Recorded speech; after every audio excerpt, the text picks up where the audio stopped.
Hey, Paul Morrow here, Smart Financial. Welcome back. I ran a financial advice firm for about 50 years. I went from zero and built a billion-dollar firm, sold it off to our younger advisors, and now I'm doing this financial education and taking my time to do some book writing and other things. So let's talk about building a financial firm and also the kind of financial firm that many of you should be hiring. There's really like 3 or 4 ways to work with financial people. If they're an employee of a big mutual fund or a brokerage house or something, they have a boss, and that's their employer. And if it was a person working for you, you'd want them to do the best thing for you. To really do the best thing for the customer, you have to not have any other conflicting employers, and that's what kind of makes you a fiduciary. And fiduciary really means that you're working for the client, not for some man behind the curtain that owns the big firm. There are a lot of folks who entered the industry through a career path. It's known as affiliation with an insurance company or a brokerage house that are not strictly employees, but their activities are controlled by their bosses. The most common arrangement today is to be an independent advice firm, either an independent single person, what we call a sole proprietor firm, or in a team practice. If you're working with an independent advisor, they're working for you. They deal with clients and they keep their clients' best interests at heart, number one, because they don't have to answer to any boss. However, I will tell you the reality of independent firms is that in most cases, they cannot deliver to the clients premium services without being in an independent practice, which is a group of independents together.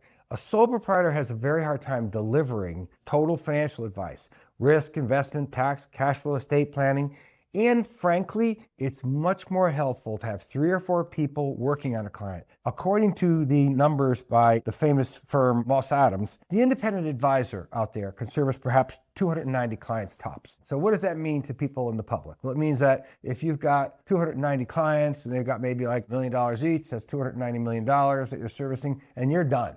You have to also cover the cost of your own rent and then your own marketing and your own administration services and et cetera. If a financial advisor is making 1% as a complete independent, their overhead costs for rent and salaries is about 40%. So they really don't make 1%. It reduces their income substantially because they have to pay for all of the support services to deliver quality advice to their clients. Technology is making some of that cheaper. And yes, you can service clients remotely and do a good job on Zoom. However, there is no substitute for personal attention. I'm a very big believer in taking advantage of the team practice structure. Why?